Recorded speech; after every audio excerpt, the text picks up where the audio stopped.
15 ফেব্ৰুৱাৰীত কলম্বোত অনুষ্ঠিত হ'ব ভাৰত পাকিস্তানৰ মেচখন। পূৰ্বে ভাৰতৰ বিৰুদ্ধে খেল বৰ্জনৰ সিদ্ধান্ত গ্ৰহণ কৰিছিল পাকিস্তানে। আইচিচি আৰু পিচিবিৰ মাজত অনুষ্ঠিত হৈছিল বিশেষ বৈঠক আৰু সেই বৈঠকত আইচিচিক তিনিটা চৰ্ত বান্ধি দিছিল পিচিবিয়ে। বৈঠকৰ পিছতে ভাৰতৰ বিৰুদ্ধে খেলাৰ সিদ্ধান্ত লৈছে পাকিস্তানে।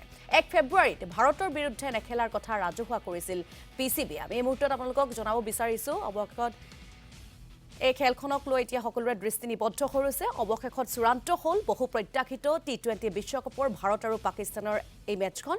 15 ফেব্ৰুৱাৰীত কলম্বোত অনুষ্ঠিত হ'ব ভাৰত পাকিস্তানৰ মেচখন। পূৰ্বে ভাৰতৰ বিৰুদ্ধে খেল বৰ্জনৰ সিদ্ধান্ত গ্ৰহণ কৰিছিল পাকিস্তানে। আইচিচি আৰু পিচিবিৰ মাজত বিশেষ বৈঠক অনুষ্ঠিত হৈছিল আৰু সেই বৈঠকতে আইচিচিক তিনিটা চৰ্ত বান্ধি দিছিল পিচিবিয়ে। আকাশ বতাহ আজি উজলি উঠিব চৌদিশে বাজিব